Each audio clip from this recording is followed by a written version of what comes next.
En la semana pasada estábamos viendo acerca de el siervo diligente. Estamos en el Evangelio de Lucas y estábamos viendo esta situación del el siervo vigilante, ¿verdad? Déjenme ampliar un poquito la imagen.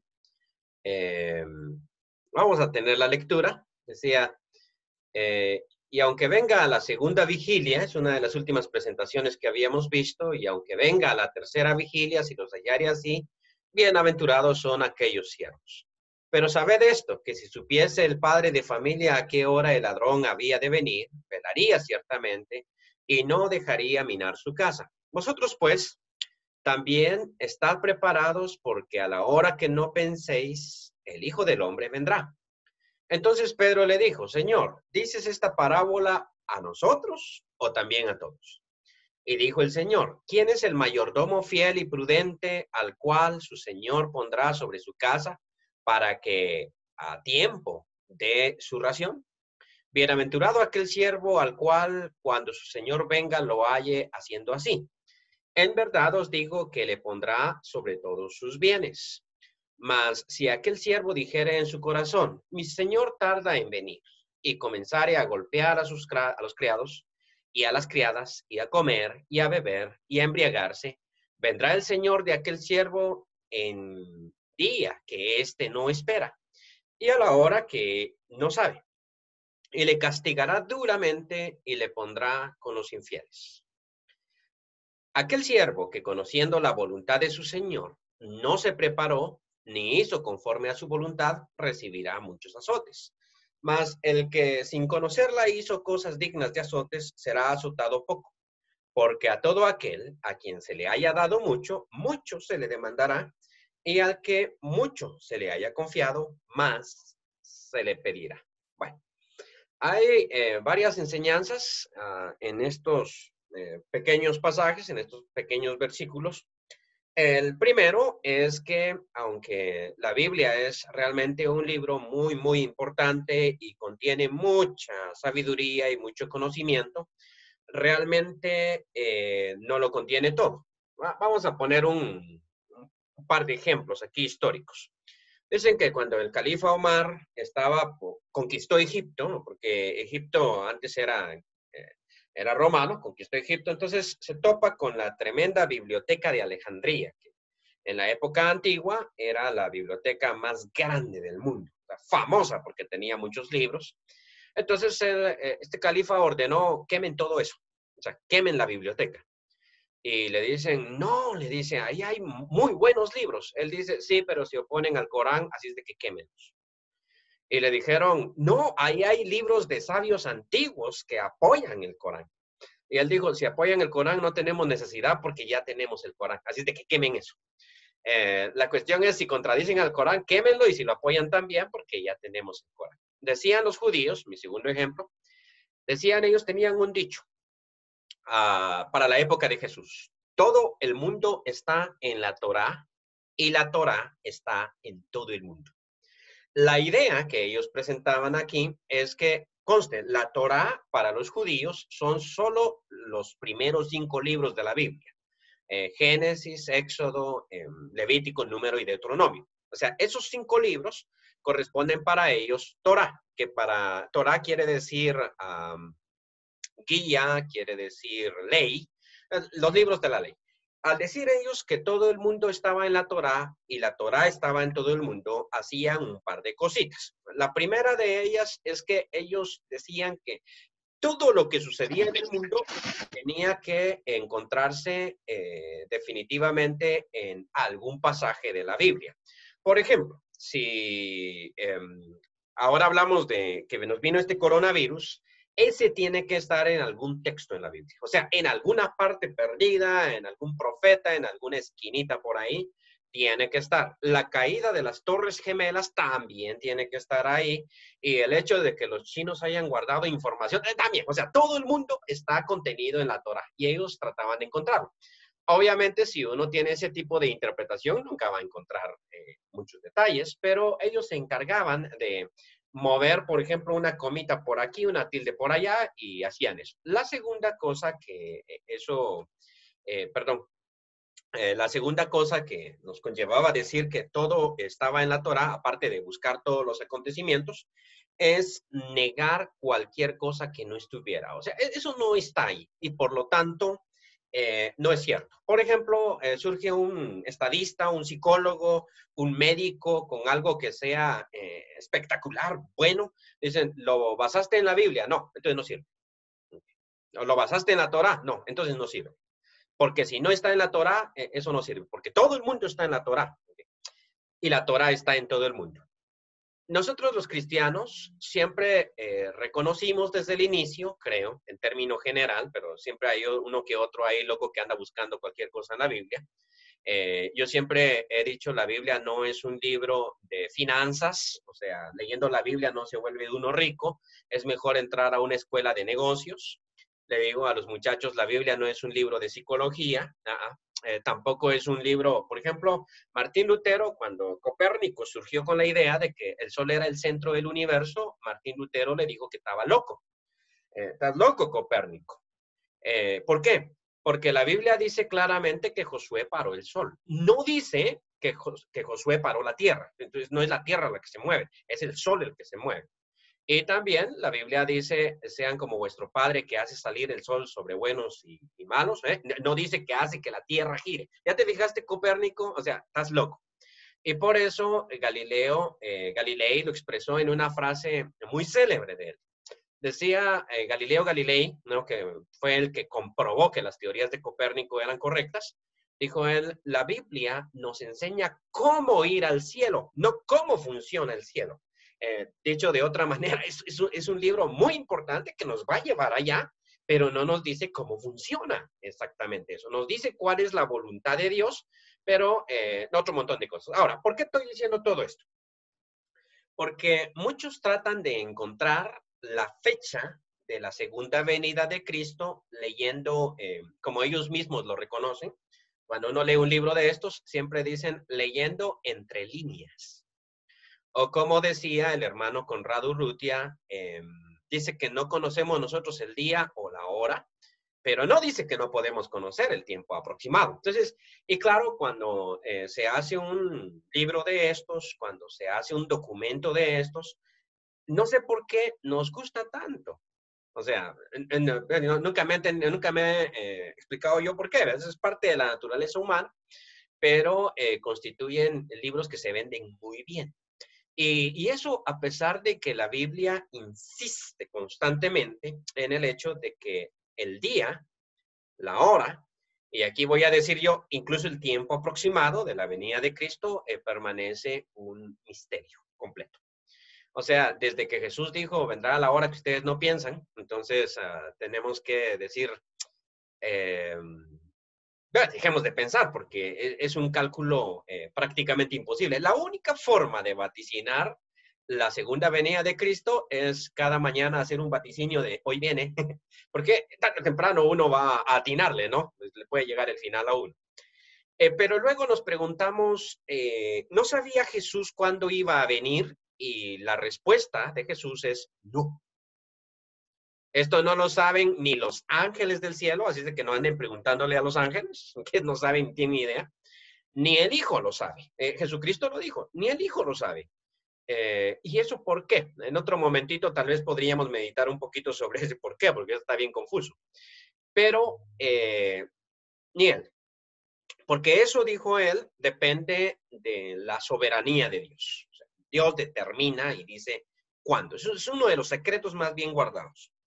Y luego uno se hace la pregunta, ¿por qué el secretismo? O sea, definitivamente hay un pasaje en la Biblia, en Deuteronomio 29:29, que Moisés escribió, digámoslo así, para los judíos, o lo dijo. ¿No? Las cosas secretas pertenecen a Dios, las cosas reveladas a ustedes, para que las hagan, pero dejen que Dios tenga sus propios secretos. Ahora, es importante saber también o entender en este caso por qué el secretismo. Bueno, sé que muchos de nosotros, a nosotros nos gustaría saber cuándo Cristo viene. Y tal vez nosotros queremos saber por pura curiosidad. O sea, nosotros somos sumamente curiosos como seres humanos y obviamente saber cuándo Cristo viene pues, suena atractivo, ¿no? Y a mí me pica la curiosidad por saberlo. Pero en la mayoría de los casos, saber cuándo van a suceder las cosas es para tener control. O sea, quiero tener control. Por eso es que la Biblia también prohíbe, de hecho, en la, ¿cómo se llama este? Para poner un ejemplo, en Deuteronomio capítulo 17, creo que es 17, 17, 18, déjenme revisar así en un ratito si es el 17 o el 18, ya me confundí. Donde se habla de un profeta como yo, es el 18, pero quiero ver si el contexto de la prohibición está en el 17. Sí, está en el 18. Muy bien. En el 18, capítulo 18 de Deuteronomio, el Señor hace dos cositas. Cuando dice, profeta como yo os levantará Jehová, antes de ese pasaje ha dicho, no consulten a adivinos y sortílegos. Entonces, qué interesante es esto, ¿no? No consulten a adivinos y sortílegos, lo leo aquí, no lo tenía escrito ahí en la presentación. Cuando entres a la tierra que Jehová tu Dios te da, no aprenderás a hacer según las abominaciones de aquellas naciones. No se ha hallado en ti quien haga pasar a su hijo o a su hija por el fuego, ni quien practique adivinación, ni agorero, ni sortílego, ni hechicero, ni encantador, ni adivino, otra vez adivino, ok, ya va dos veces, ni mago, ni quien consulte a los muertos, otra vez la misma cosa, ok. Porque es abominación para con Jehová cualquiera que hace estas cosas, y por estas abominaciones Jehová tu Dios echa a estas naciones delante de ti. Perfecto serás delante de Jehová tu Dios, porque estas naciones que vas a heredar a agoreros y a adivinos oyen, mas a ti no te ha permitido esto Jehová tu Dios. Profeta de en medio de ti, de tus hermanos como yo, levantará Jehová tu Dios, a él oiréis. Entonces surge la pregunta, es una pregunta lógica. Esperen, ¿no debo escuchar a adivinos y a sortílegos, a agoreros y todo esto? No. Entonces debo escuchar a un profeta, sí. Entonces, ¿cuál es la diferencia entre un profeta y un adivino? Porque para mí que era la misma cosa. Porque si nosotros vamos a X iglesias donde hay profetas, profetizas, uno se fija que son adivinos y adivinas. O sea, voy a consultar a la profetisa, ¿no? A ver qué me depara el futuro, o voy a consultar, que estoy pensando en irme para Estados Unidos. Voy a dejar a mi mujer y a mis 3 hijitos. Y no sé si me va a ir bien. Voy a ir a consultar a la profetisa. Entonces, la profetisa o el profetizo, el profeta, se convierten en un adivino. ¿Cuál es la diferencia? Algunos han dicho, la diferencia es que el profeta era un profeta de Dios y el adivino era de un ídolo. Y esa es nada más la diferencia. Pero yo encuentro una diferencia más importante. El adivino va a alimentar mi curiosidad. Me va a decir lo que yo quiero saber. El profeta, por el contrario, me va a decir lo que Dios eh, quiere para mí. Por ejemplo, me voy para Estados Unidos y dejo abandonada a mi mujer y mis 3 hijitos. Voy con el adivino, no importa si le llaman profeta o no, eso es irrelevante, este es adivino. Voy con el adivino y le pregunto, fíjese que estoy pensando esto y necesito consultarle, y él va a hacer un par de oraciones, unos 2 días de ayuno, o va a tirar los miches ahí sobre la piedra, ¿no? Dependiendo de qué profesión tenga. Y me va a decir si te va a ir bien, o me va a decir no, dicen los espíritus o quien sea que no te va a ir bien. Pero de cualquier manera va a contestar a mi pregunta. Si yo voy con el verdadero profeta, aunque se le llame predicador, pastor, lo que ustedes quieran, le digo, fíjese que estoy pensando esto, él no me va a decir cómo me va a ir en el viaje, sino me va a decir lo que Dios quiere que yo haga. Fíjese que estoy pensando esto, me va a decir, la voluntad del Señor es que usted se quede quieto en su casa, ¿sí? No abandone a su esposa y no abandone a sus hijos. No, pero yo quiero saber si me va a ir bien. No, yo le estoy diciendo cuál es la voluntad de Dios para usted, para su vida. Entonces, esta es la diferencia prácticamente. Entonces, uno generalmente quiere conocer el futuro, saber lo que va a pasar para tener control. Y una cosa que en la Biblia ha sido criticar altamente es esa manía del ser humano de tener control sobre su vida. Por el contrario, cada vez que eso sucedía, un castigo grande venía. Por ejemplo, en segundo de Samuel, en su capítulo 21, uno se pregunta cuál fue el gran pecado de David. Pues hacer un censo. O sea, a David se le ocurre que va a hacer un censo y le dice a Joab, mira, quiero hacer un censo. Y Joab dice, no, un censo no. Si el Señor quiere multiplicar el ejército si Dios quiere multiplicar el ejército de mi Señor, ¿a mi Señor qué?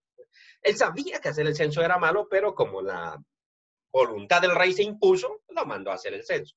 ¿Cuál es el problema con el censo? Bueno, el censo simplemente, porque uno ahí mira que el Señor se pega una enojada cuando David hace el censo. Aunque hay mucha tela que cortar, si ustedes tienen el pasaje en la cabeza, saben que ahí hay mucho que preguntar sobre ese pasaje, ¿no? Porque el Señor en primer lugar ya estaba enojado con el pueblo, pero incita a David a hacer ese censo. ¿Por qué el censo era tan malo? Es el mismo problema. El Señor es el que da la victoria en las batallas, así es de que al rey no le debe interesar qué tamaño tiene su ejército, sino simplemente confiar en que el Señor le va a dar la victoria en las batallas. A la hora de el rey hacer el censo, entonces él está midiendo su fuerza, con cuánta fuerza cuento yo. Hay una cosa que Dios aquí en esta ética dice, o sea, a los gentiles les es dado hacer estas cosas. El Señor no se enoja mucho con que los chinos miran el poder de su ejército o con que los gringos lo hacen, pero el pueblo de Dios no puede hacer eso. No puede medir su ejército. Debe confiar en Dios siempre. Esa manía de controlar el futuro. Y eso está detrás entonces de la consulta a profetisas, a profetas, a sortílegos, a divinos, qué me depara el futuro, qué viene, cómo puedo yo controlar y no cómo yo puedo confiar o no confiar en Dios o pedir la dirección de Dios y hacer lo que Él me está diciendo, porque eso es lo que determina el Señor. Entonces, la venida del Señor Jesús tiene que ver con eso. Eso se mantiene como un gran misterio que creo yo, los hijos de Dios no deben ni siquiera descarbar. O sea, si el Señor dijo, de hecho, los apóstoles hacen una pregunta interesante sobre esos tiempos. Hechos capítulo 1. ¿Restaurarás el reino de Israel en este tiempo? Y Jesús les dice, no os toca a vosotros saber los tiempos y las sazones que el Padre puso en su sola potestad. A ustedes no les toca eso. Pues, ¿qué nos toca a nosotros? Bueno, recibirán poder y me serán testigos. Aquí Jesús no afirma ni niega absolutamente nada. Solo les dice, concéntrense, o sea, pónganse pilas en lo que a ustedes les toca y esto déjenselo a Dios. Usted no debe estar tocando. Decía que en la gente del mundo, la intención por saber cuándo viene Cristo es prepararse para su venida. O sea, si yo sé que va a venir dentro de 2 años, digo, tengo todavía año y medio para vivir para mí y por eso miro, busco señales y todo eso. Tengo tiempo para vivir para mí y ya cuando esté seguro de que Cristo viene, entonces me acerco a la iglesia, me acerco al Señor, me acerco a las cosas del Señor y ahí sí me pongo fiel, siquiera los últimos 15 días. No, mira que al Señor no le gusta 15 días, bueno, entonces el último mes, pero yo tengo tiempo para manipular estas situaciones. Y precisamente esto es lo que pasa aquí. La idea está tomada del tiempo de Jesús. Es de un señor, ¿no? Yo sé que a los que hablan de la abolición de la esclavitud y que dicen que las vidas de los negros también importan, no les gustan estos pasajes, porque curiosamente aquí es el puro esclavismo como ejemplo. Jesús dice, un señor se va lejos, ¿ok? Y deja a un siervo encargado, ¿no? O sea, tú te encargas de darle la ración a tus siervos y de poner orden en la casa. Que en determinado momento eso sucedía, o sea, el amo de casa de aquella época tenía a muchos esclavos bajo su cuidado, pero los esclavos no tenían todos el mismo rango, sino que alguno de ellos lo convertía en administrador de su casa. O sea, eso significa usted toma las decisiones y ese esclavo era tan poderoso como el mismo amo. O sea, era tan poderoso, ¿no? Usted toma la decisión, usted me administra la casa, que yo me voy. Sí. Esta es la misma imagen de la parábola de los talentos. Es decir, el Señor no tiene una finca, no tiene una hacienda, sino lo que tiene es dinero. Entonces, a uno de ellos le deja 5 talentos. Un talento es aproximadamente un saquito de cemento, unos 45 kilos, 90 libras, más o menos, 90 libras de plata. Eso era un talento, 90 libras de plata. O sea, un dineral.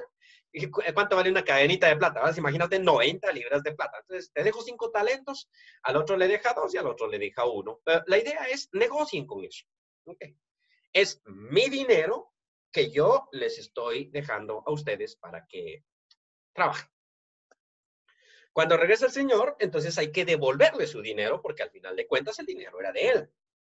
Y yo era un esclavo, entonces me quedo sin nada. O sea, obviamente saqué para mi comida de ahí, ¿no? Esa es la idea. Y entonces le entrego y le digo, mira, me dejaste 5 talentos, ¿sí? El dinero era tuyo. Eh, Gané otros 5 sobre esos 5 talentos, son 10, tómalos. Esta es la misma idea que se presenta. Entonces deja a este siervo, y claro, habla de un siervo diligente que cuando su señor viene, porque algo curioso es que nunca le dijo cuándo iba a venir, solo se fue.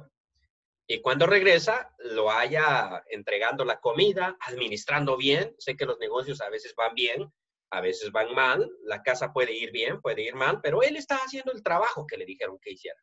Entonces, cuando lo encuentra haciendo ese tipo de trabajo, obviamente lo pone sobre mayores bienes que estos. Esta es la idea.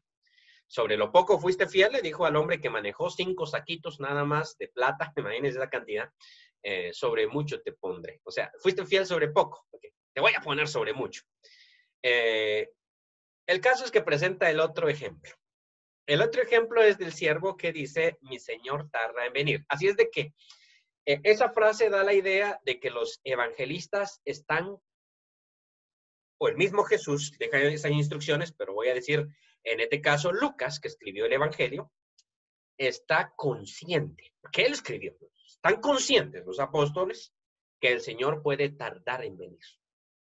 O sea, a veces dicen, los apóstoles creían que el Señor iba a venir en su propio tiempo. Eso es falso. Los apóstoles sabían que la venida de Jesús era inminente, pero nunca creyeron que iba a ser inmediata. Inminente es que puede venir en cualquier rato. La venida de Jesús es inminente. Puede ser hoy, puede ser mañana, puede ser dentro de 5 años, puede ser en cualquier rato. Esto es como cuando a uno le dicen, en cualquier rato va a pasar esto. Y eso es inminente. O sea, no es que va a tardar ni que va a ser luego. Cuando nosotros decimos inmediata, quiere decir ya va a ser. O sea, sucederá en un lapso corto de tiempo. Dicen que los apóstoles, los críticos sobre todo, dicen que los apóstoles creían que la venida de Jesús era inmediata. Eso es falso. Ellos sabían que era inminente. Estaban conscientes de que podía venir en cualquier rato. El apóstol Pablo, siempre que habló de la venida de Jesús, se consideraba vivo para ese momento. Él dice, los muertos en Cristo, no dicen nosotros los muertos en Cristo, dice los muertos en Cristo, tercera persona, resucitarán primero, luego nosotros los que estemos vivos. O sea, él consideraba estar vivo. Muy bien. Sin embargo, en otros pasajes, él siente que va a morir. Siente que va a morir y que le espera la resurrección. Y esto pasa aquí, que hay un siervo aquí que dice, mi señor tarda en venir. O sea, esa posibilidad está, ¿no? Y como dijo, mi señor tarda en venir, ay, este ya no vino. O sea, a ver, ya se tardó 2000 años, es de que creo que si se tarda un poquito más, echémosle otros 500 años, ¿no? Y entonces se pone a golpear a sus consiervos, ya no está administrando las propiedades de su señor, sino que se le ocurre que voy a hacer un desastre aquí, me pongo a tomar, me pongo a hacer un montón de cosas. Creo que el texto es bastante elocuente en esto. O sea, al siervo se le ocurre, dice, mas si aquel siervo dijera en su corazón, lo pensó, mi señor tarda en venir. Tardó. Y comenzaré a golpear a los criados, no problema. y a las criadas, y a comer, y a beber, y a embriagarse. Quiero explicar un puntito aquí. Sé que nosotros siempre decimos que la borrachera es un pecado y un pecado grave. Y yo estoy de acuerdo con eso.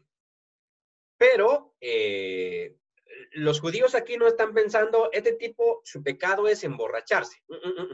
Esto no es lo que ellos están viendo. Porque los judíos tomaban vino. Entonces, no es tanto esto. ¿Cuál es el problema con comer, por ejemplo? Este está comiendo y está bebiendo. Entonces, ¿cuál es el problema con comer y beber? Lo que pasa es que en la ilustración, este no es el defecto. Esto no es que comer y beber sea pecado. No es que uno diga, ay, voy a hacer una carnita asada y que todo caso, y usted se ponga contento toda la tarde y mire, es que no hay que comer, que de hecho los cristianos medievales consideraban que eso era pecado. O sea, a veces uno no entiende cómo piensa otra gente, ¿no? Y saber estas cosas le ayudan a uno a ser un poquito más benevolente con otros. En la Edad Media se consideraba que si uno hacía una carnita asada y se ponía contento porque iba a hacer una carnita asada, eso era un pecado grave. Por eso los franciscanos se llamaba gula. Eso era lo que se llamaba gula. Por eso los franciscanos tenían junto a su traje una bolsita donde tenían cenizas. Y cuando alguien los invitaba a comer y les ponía ahí un pollito guisadito, asadito, sí, porque allá no tenían ni jocom, ni pepiam, ni caquic, ni todo eso que nosotros tenemos, sí. Entonces le ponían su pollito asadito, así, pero bien delicioso. Cuando la hermanita se daba la vuelta, entonces el franciscano sacaba las cenizas y las echaba el pollo encima y lo mezclaba rápido, para que a la hora de comer no sintiera ningún gusto por la comida y así no pecara delante de Dios. Hacían esas cosas, o sea que ellos se escandalizarían cuando vieran, óyeme, ese que se está comiendo el trozo de carne asada ahí es el pastor de la iglesia. Imagínate tú cómo anda la gente de pecadora y de carnívora en estos tiempos. Solo estoy poniendo un simple ejemplo para ver cómo ha sido la espiritualidad en otros tiempos. Pero entonces el problema aquí, porque valga la aclaración, los judíos son fiesteros hasta ahora. O sea, a ellos les gusta que un judío le diga a usted, no, prohibido tomar vino. No, yo creo que por eso es que los judíos no se hacen cristianos, más que por otra cosa. Es prohibido tomar vino, no, o hacer una carnita asada. Si los judíos hacen fiestas tremendas, o sea, vamos a casarnos, sí. Esto es de una semana, mijito. Esto no es de un par de días, no es de una cena. Esto es una fiesta grande, ¿no? Ellos son fiesteros. El problema es que el Señor dejó a este siervo trabajando, no lo dejó comiendo, bebiendo y pegándole a los consiervos. O sea, el tipo dejó de ser un gobernante de la casa, un administrador, para convertirse en un tirano. Dijo él, a mí se me hace que el señor de este lugar ya nunca va a venir y aquí yo soy el mero mero y me pongo a hacer mi relajo. Entonces, le cae. Y cuando le cae, el dueño lo pone con los consejos. Ahora, para poder aplicar bien este texto a nuestra vida, nosotros tenemos que olvidarnos de esas tres palabras: comer, beber y embriagarse, e interpretarlo de una mejor manera.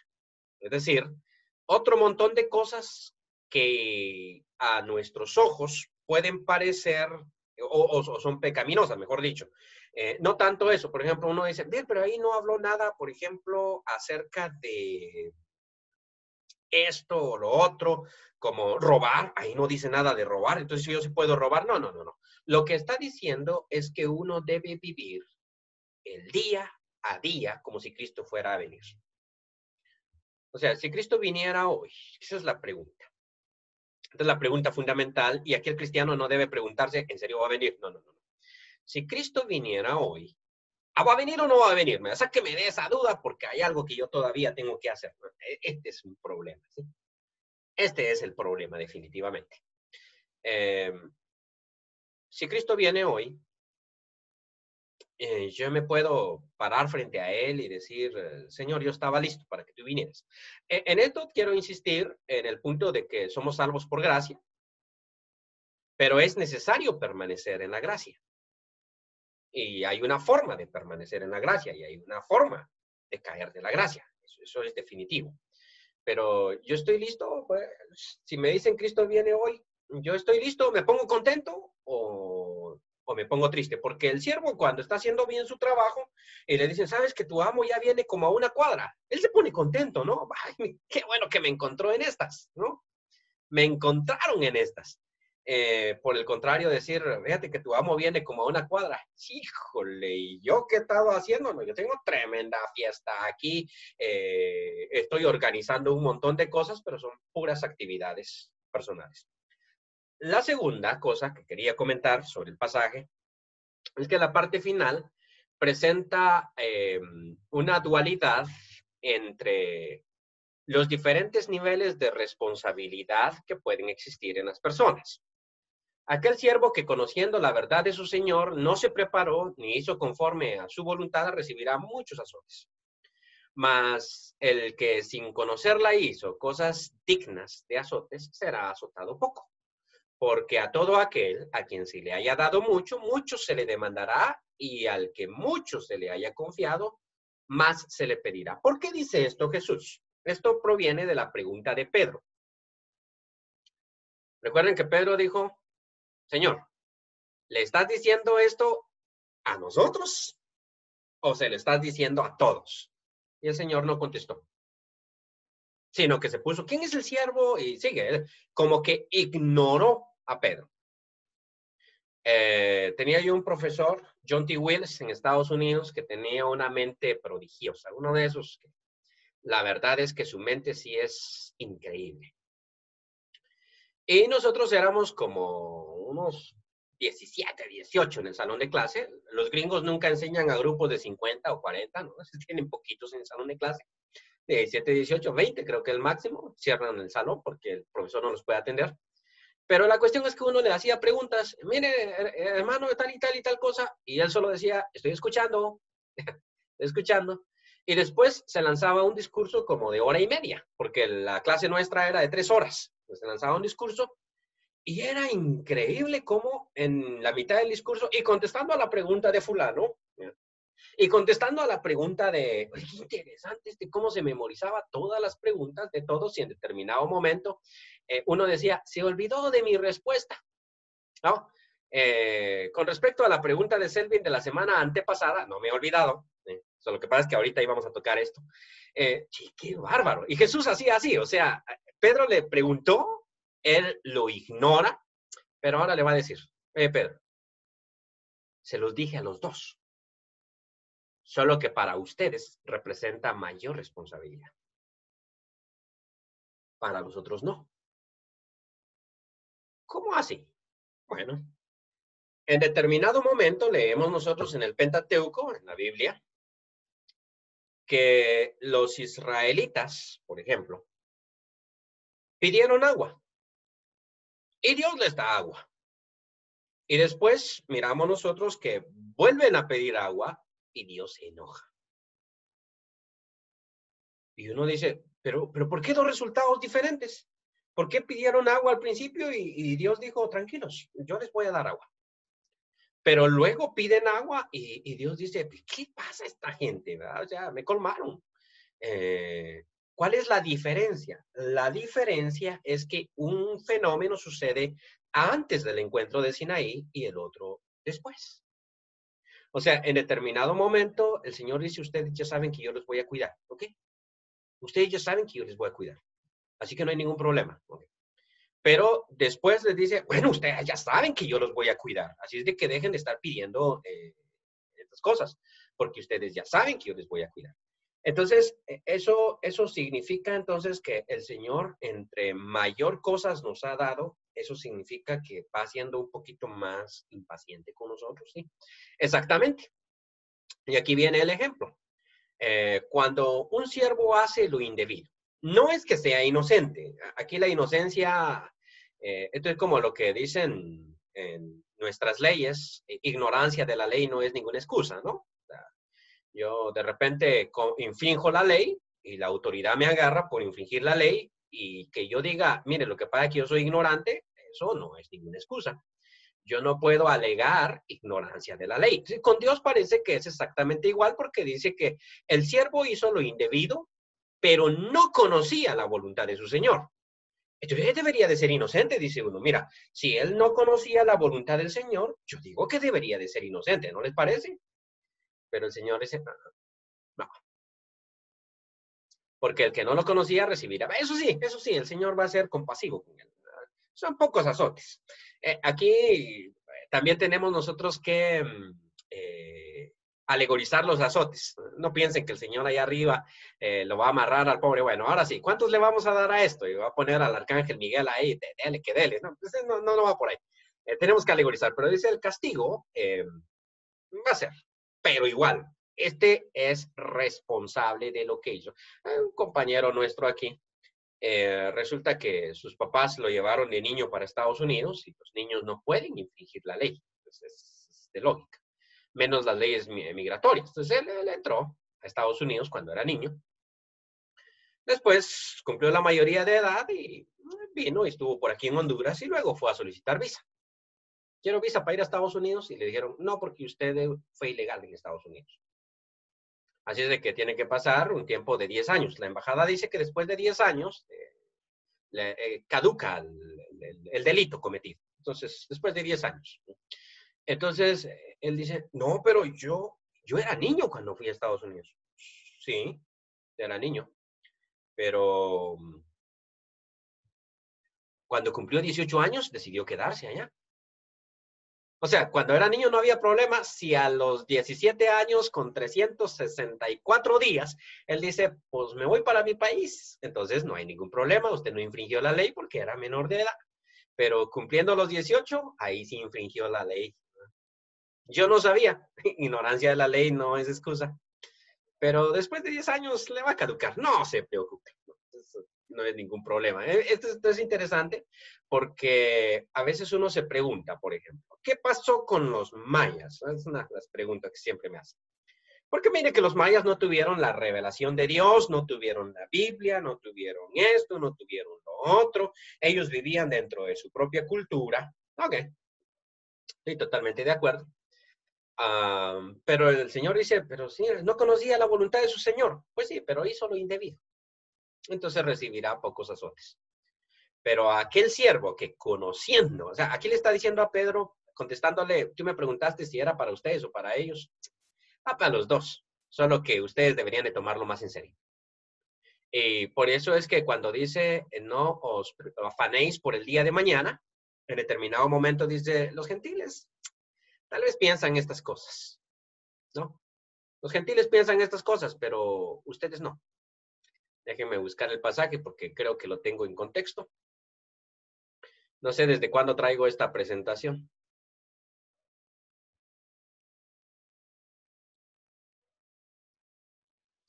No, curiosamente no. Ok, porque les dice, no os afanéis por el día de mañana y luego les dice, los gentiles, a ellos les es concedido, déjenme ver. No me voy a pasar como el domingo que anduve citando el texto de Marcos mezclado con Mateo. Pero aquí dice, déjenme ver, Lucas capítulo 12, ¿no? Bien.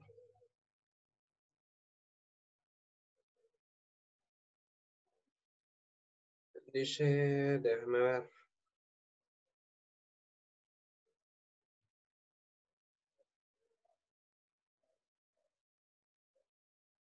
Dice, vosotros pues no os preocupéis por lo que habéis de comer, ni por lo que habéis de beber, ni estéis en ansiosa inquietud, porque todas estas cosas buscan las gentes del mundo, pero vuestro Padre sabe que tenéis necesidad de todas estas cosas.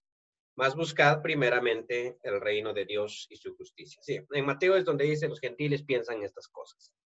Eso significa que, por ejemplo, ante la situación que nosotros tenemos, una persona, el vecino, se desespera y no puede dormir en las noches y está afligido.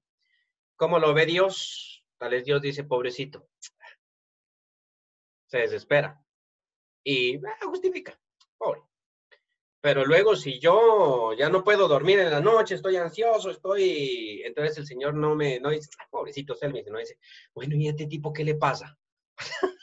¿Qué le pasa a este tipo? O sea, o sea, ¿qué te pasa? Tú ya sabes, ¿no? O sea, eres un conocedor de todas estas cuestiones. Así es de que a qué le van a tocar poquitos azotes, pero a ti te va a dar un montón, porque bien sabías cuál era la voluntad de tu padre.